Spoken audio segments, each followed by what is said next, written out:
Selamat datang kembali di diskusi mendalam kita kali ini. Kita nggak cuma ngawang-ngawang soal apakah kita sendirian gitu ya. Tapi kita mau masuk lebih dalam nih ke pertanyaan kuncinya. Oke, kalau kita mau nyari, gimana caranya kita mulai pencarian ini? Secara sistematis, secara ilmiah gitu. Penting banget itu.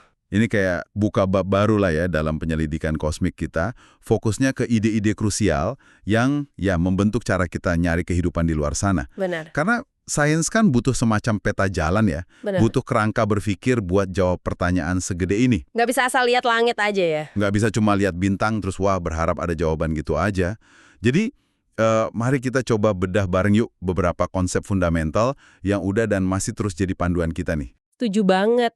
Tanpa kerangka yang jelas, tanpa pertanyaan spesifik, ya pencarian ini jatuhnya cuma jadi spekulasi liar aja. Kayak ngobrol di warung kopi gitu ya. Haha, iya bisa jadi. Nggak beda jauh sama sekedar kagum lihat bintang yang banyak banget itu. Kita perlu sainsnya gitu loh, sains tentang kehidupan luar bumi.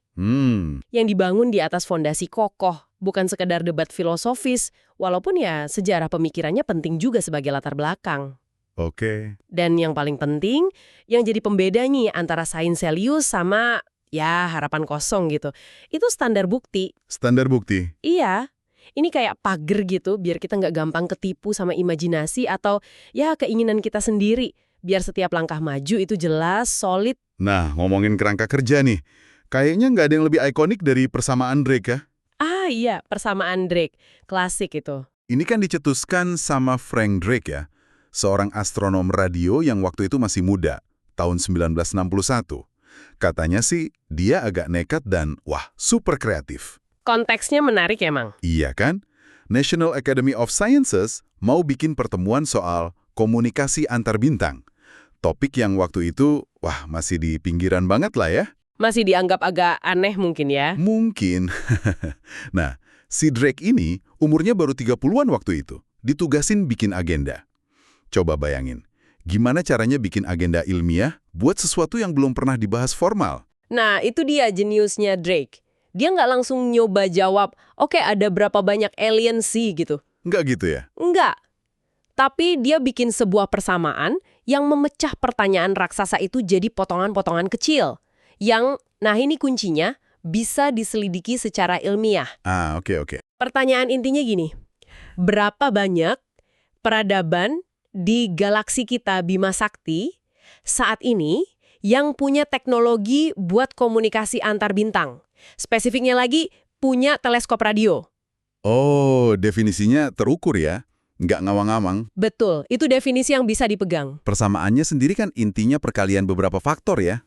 Nggak usah hafal rumusnya lah. Tapi logikanya itu penting. Iya, logikanya. Dimulai dari seberapa cepat sih bintang yang cocok buat kehidupan itu terbentuk di galaksi kita. Laju pembentukan bintang? Terus, dari bintang-bintang itu, berapa persen yang punya planet? Itu FP kan? Betul, FP, pecahan bintang berplanet. Lanjut, dari sistem yang punya planet itu, rata-rata ada berapa planet per bintang yang kondisinya pas gitu buat kehidupan. Itu NI ya? NI, jumlah planet layak huni per bintang secara rata-rata. Terus, dari planet yang kondisinya pas, itu berapa persen yang, wah ini nih, bener-bener muncul kehidupan? Ini pertanyaan gede soal abiogenesis kan? Iya. Peluang kehidupan muncul dari materi non-hidup, pertanyaan fundamental banget. Kalau kehidupan udah muncul, berapa persen lagi yang berkembang jadi cerdas? Kecerdasan. Terus dari yang cerdas itu, berapa persen lagi yang mengembangkan teknologi yang ya bisa kita deteksi dari jauh, kayak sinyal radio gitu? Teknologi terdeteksi ya. Dan yang terakhir nih, faktor yang kayaknya sering jadi debat kusir, L, alias berapa lama rata-rata peradaban teknologi itu eksis dan terus ngirim sinyal gitu. Nah, ini dia. Sebelum mereka, ya nggak tahu deh, punah atau berhenti komunikasi karena alasan lain. Ini yang bikin persamaan Drake itu bukan cuma angka, tapi kayak peta pertanyaan riset. Persis, kekuatan utamanya bukan di hasil akhirnya si N itu. Yang sampai sekarang aja kan masih banyak faktornya itu ya tebakan terdidik lah paling banter. Masih banyak yang abu-abu ya. Banget. Tapi kekuatannya itu dalam mengidentifikasi apa aja yang perlu kita cari tahu. Apa sih syarat planet layak huni itu? Gimana kehidupan bisa mulai? Berapa lama peradaban bisa tahan? Nah, ini ngasih arah yang jelas buat riset astrobiologi dan SETI. Itu dia. Pantesan penting banget ya. Persamaan ini juga bikin debat antara yang optimis sama yang pesimis soal alien jadi lebih terstruktur. Gimana tuh maksudnya? Ya, mereka nggak cuma beda pendapat, ada atau enggak, tapi bisa nunjuk jari, nih loh, faktor ini nih yang bikin kita beda pendapat. Oh iya ya. Si optimis mungkin mikir flu peluang hidup muncul itu tinggi banget. Sementara yang pesimis, wah skeptis banget soal L, umur peradaban. Jadi perdebatannya lebih fokus ke asumsi di balik angka-angkanya ya. Bener, dan lihat deh progresnya. Waktu Drake nulis ini, 60 tahun lebih lalu, cuma satu faktor yang kita lumayan tahu angkanya. Laju pembentukan bintang. Iya, cuma itu aja awalnya. Sekarang, gara-gara revolusi penemuan eksoplanet ini, kita tahu FP, bintang punya planet, itu angkanya deketin 1. Gila ya. Hampir semua bintang punya planet. Hampir semua. Terus N, planet layak huni per bintang, perkiraan kita sekarang sekitar 0,2. 1 dari 5 bintang? 1 dari 5 bintang mungkin punya bumi kedua, gitu di zona yang pas. Luar biasa kan perkembangannya? Dari hampir 0 tahu, jadi punya angka konkret buat 2 faktor penting itu cuma dalam beberapa dekade. Ini bukti nyata kalau pertanyaan yang umurnya udah ribuan tahun ini akhirnya bisa dijawab secara ilmiah. Dan persamaan Drake ini benar-benar jadi kayak peta jalannya, keluar dari ketidaktahuan kita. Dan ngomong-ngomong soal Nebulo tadi, planet layak huni per bintang, ini langsung nyambung banget ke konsep kunci berikutnya, zona layak huni. Zona layak huni atau habitable zone. Konsep Goldilocks yang itu kan ya? Iya, Goldilocks zone. Nggak terlalu panas, nggak terlalu dingin, tapi pas gitu. Ini pada dasarnya jawab pertanyaan praktis. Oke, planet banyak banget nih, tapi kita mesti mulai cari di mana? Fokus pencarian. Menariknya, ide ini digagas Susu Huang tahun 1959. Malah sedikit sebelum persamaan Drake loh. Oh iya, duluan ya. Iya. Secara fisika sih idenya relatif simpel, tapi dampaknya gede banget. Suhu permukaan planet kan utamanya ditentukan 2 hal ya. Apa aja tuh? 1, jaraknya dari bintang. Terlalu dekat ya panas, air mendidih. Terlalu jauh, dingin, air beku. Logis. 2, seberapa terang bintangnya. Luminositasnya. Bintang terang ya bisa ngangetin planet yang jauh. Bintang redup, planetnya kudu merapat, lebih dekat biar anget. Oke. Nah, zona layak huni itu rentang jarak orbit di mana suhu memungkinkan air tetap cair di permukaan planet.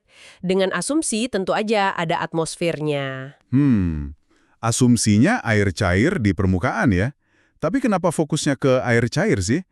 Kan bisa aja kehidupan alien basisnya beda total, biokimianya aneh gitu. Nah, itu pertanyaan bagus banget. Tentu kita nggak bisa nutup kemungkinan itu sama sekali. Nggak boleh. Tapi sejauh ini nih, semua kehidupan yang kita tahu di bumi, dari bakteri sampai paus biru, itu mutlak tergantung sama air cair. Buat pelarut universal proses biokimianya. Oh, jadi karena contoh kita cuma 1 ya kita mulai dari situ ya? Kurang lebih gitu, ini titik awal pencarian yang paling logis, paling berbasis sama satu-satunya contoh kehidupan yang kita punya. Bukan berarti kehidupan lain harus basisnya air, tapi ini ngasih kita target yang jelas buat mulai. Oke, masuk akal sih, semacam pertaruhan paling aman lah ya, berdasarkan apa yang kita tahu sekarang. Dan konsep zona layak huni ini dampaknya gede banget ya, langsung nentuin kemana teleskop-teleskop canggih kita itu ngarah. Betul, prioritas target. Nemuin planet seukuran bumi di zona layak huni bintangnya, itu udah kayak jackpot lah ya buat para pemburu eksoplanet. Hadiah utama. Ini contoh keren sih, gimana imajinasi ilmiah, tapi dibatasi sama aturan fisika, malah jadi alat yang kuat banget. Kita jadi punya target spesifik. Tepat. Nah, kalau kita udah punya target lokasi potensial nih, muncul pertanyaan lagi. Kalau ada peradaban di sana, seberapa maju mereka? Terus gimana cara kita ngukurnya? Ini dia. Ini ngebawa kita ke gagasan skala Kardashev. Betul, skala Kardashev. Apa sih artinya maju dalam konteks peradaban kosmik? Gitu. Gimana evolusinya kalau udah ribuan atau jutaan tahun? Ini penting buat tahu apa yang mungkin kita cari kan? Penting banget buat mikirin technosignature-nya nanti. Idenya dari Nikolai Kardashev, astronom Soviet, tahun 1964. Lagi-lagi era perang dingin ya, optimisme teknologi lagi tinggi-tingginya. Iya, konteksnya gitu. Tapi ngukur kemajuan peradaban cuma dari energi, bukannya itu agak terbatas ya. Gimana soal kompleksitas informasi, budaya, atau mungkin kesadaran? Itu kritik yang valid banget. Dan Kardashev sendiri mungkin juga sadar soal itu. Kemajuan peradaban kan ya jelas multidimensi. Iya kan? Tapi Kardashev milih energi karena satu alasan kuat. Energi itu kebutuhan fisik fundamental. Hampir pasti dibutuhin sama peradaban teknologi manapun buat tumbuh, buat aktivitas skala besar. Oke, kebutuhan dasar ya? Dan yang lebih penting lagi buat SETI, penggunaan energi dalam skala masif itu punya potensi ninggalin jejak yang bisa terdeteksi dari jauh. Ah, itu kuncinya ya? Bisa dideteksi. Betul. Jadi ini metrik yang ya meskipun nggak lengkap, tapi praktis banget buat pencarian kita. Oke deh. Jadi ini soal apa yang bisa kita ukur dari jauh. Skalanya sendiri gimana tuh? Kardashev ngusulin 3 tipe utama berdasarkan sumber energi yang mereka kuasai. 3 tipe ya? Tipe 1, menguasai semua energi yang tersedia di planet asal mereka. Utamanya sih nangkap sebagian besar energi bintang induk yang nyampe ke planet itu. Bayangin aja kita manfaatin energi setara ribuan bom nuklir tiap detik yang datang dari matahari ke bumi. Wah, itu tipe 1. Iya, terus tipe 2. Naik level lagi. Mereka kuasai seluruh energi yang dipancarin bintang induk mereka. Bukan cuma yang jatuh ke planetnya, tapi semua output bintangnya. Semua energi bintangnya.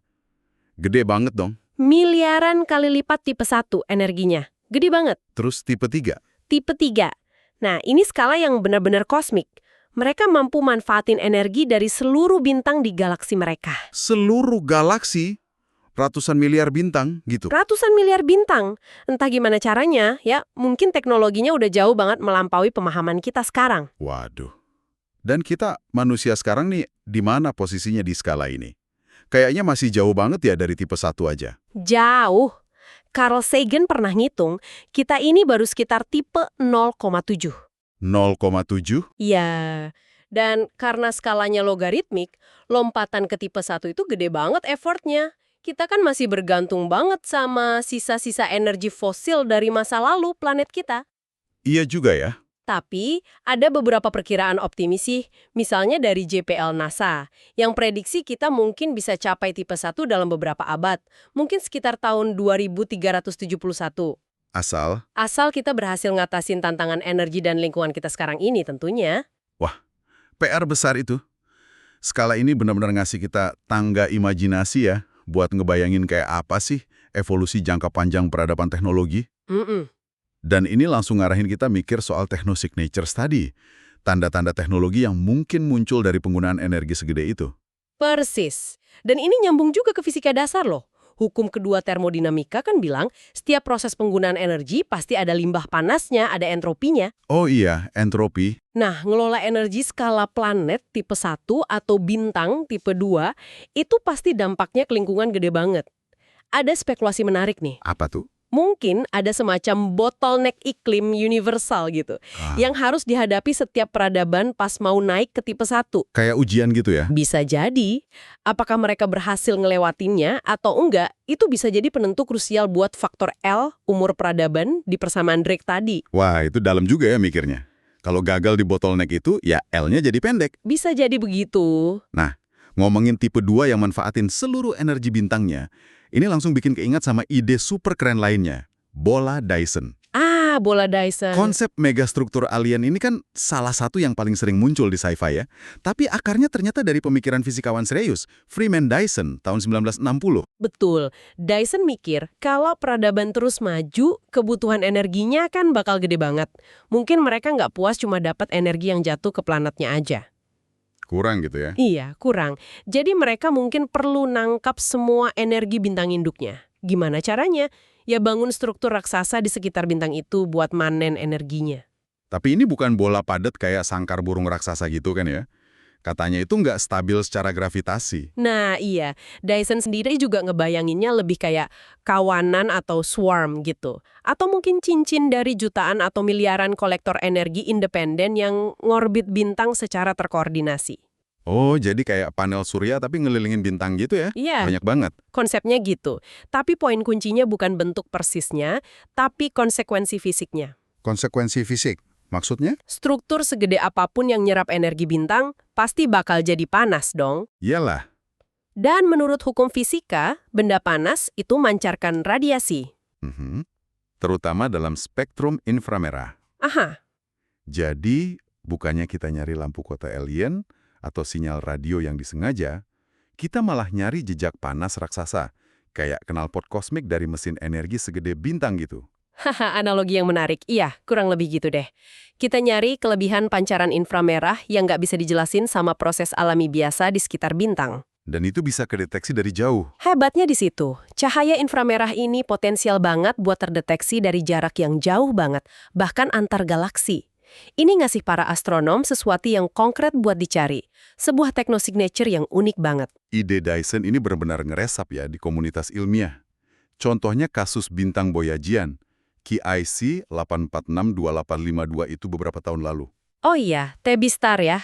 Iya, pola kedipan cahayanya kan aneh banget tuh. Sempat bikin heboh karena salah satu hipotesis awalnya, yaitu adanya megastruktur alien. Sempat jadi kandidat kuat ya. Walaupun akhirnya penjelasan yang paling mungkin kayaknya awan debu ya. Tapi fakta bahwa ide Dyson dianggap sebagai penjelasan ilmiah yang valid, yang diusulkan astronom kayak Jason Wright gitu, itu nunjukin betapa berpengaruhnya konsep ini. Udah jadi bagian dari strategi observasi kita. Itu nunjukin banget kalau ide yang dulunya kedengeran kayak fiksi ilmiah murni, sekarang udah jadi bagian dari perangkat ilmiah. Dipakai buat analisis data nyata dari teleskop. Keren sih. Oke, jadi kita udah punya persamaan Drake sebagai peta jalan pertanyaan, zona layak huni sebagai target lokasi, skala Kardashev buat ngukur kemajuan potensial, dan bola Dyson sebagai contoh teknosignature canggih. Nah, gimana semua ini nyambungnya sama pertanyaan klasik yang selalu menghantui, paradoks Fermi, di mana semua orang? Nah, ini poin penting nih. Paradoks Fermi itu sering disalahartikan orang. Gimana tuh? Pertanyaan aslinya yang muncul pas obrolan santai Enrico Fermi itu lebih ke arah, kalau alien itu umum, kenapa kita belum lihat bukti jelas keberadaan mereka di bumi atau di tata surya kita? Oh, fokusnya di sini ya, di sekitar kita. Iya, ini paradoks langsung soal ketiadaan bukti di sini. Jawabannya macam-macam, spekulatif semua. Mungkin mereka sengaja nggak kontak, hipotesis kebun binatang. Mungkin perjalanan antar bintang emang susah banget. Mungkin kita emang sendirian. Atau mungkin mereka udah pernah ke sini tapi kita aja nggak tahu. Tapi pencarian yang kita bahas dari tadi kan nyari sinyal radio, jejak inframerah, planet layak huni. Itu kan pencarian tidak langsung ya. Nyari tanda-tanda mereka di tempat lain yang jauh banget. Tepat sekali. Dan inilah yang sering dilupain orang pas ngomongin the great silence atau kesunyian agung. Maksudnya? Fakta bahwa kita belum mendeteksi sinyal radio alien yang jelas atau nemu bola Dyson, itu bukan bukti kalau alam semesta ini sunyi. Kenapa? Kenapa tuh? Karena kenyataannya pencarian SETI kita selama ini tuh skalanya masih kecil banget. Terbatas banget sama dana dan waktu teleskop. Ah, oke. Ibaratnya nih, kita baru nyelupin 1 gelas air dari seluruh lautan di bumi, terus kita nyimpulin gak ada ikan di lautan karena di gelas kita gak ada ikan. Iya juga ya, analoginya kena banget. Kita bahkan belum benar-benar mulai nyari secara komprehensif loh, masih awal banget. Jadi, ketiadaan bukti dari pencarian tidak langsung sejauh ini tuh bukan paradoks sama sekali ya. Kita cuma belum cukup nyari aja. Betul, dan inilah kenapa kerangka kerja konseptual yang kita diskusikan tadi, persamaan Drake buat mandu pertanyaan, zona layak hiduni buat fokus, skala Kardashev sama ide Dyson buat ngebayangin apa yang dicari, itu jadi relevan banget sekarang. Karena teknologi kita udah mulai mumpuni ya. Persis teknologi kita kayak teleskop James Webb, terus nanti instrumen generasi berikutnya, akhirnya memungkinkan kita ngelakuin pencarian yang jauh lebih sistematis dan mendalam. Buat nyari biosignatures, tanda kehidupan, dan technosignatures, tanda teknologi, di planet lain. Kita pindah nih dari sekedar nunggu atau nebak-nebak ke pencarian aktif yang berbasis bukti. Oke. Coba kita tarik benang merahnya ya dari diskusi mendalam kita kali ini. Kita udah bongkar beberapa perkakas konseptual utama nih dalam pencarian kehidupan asing.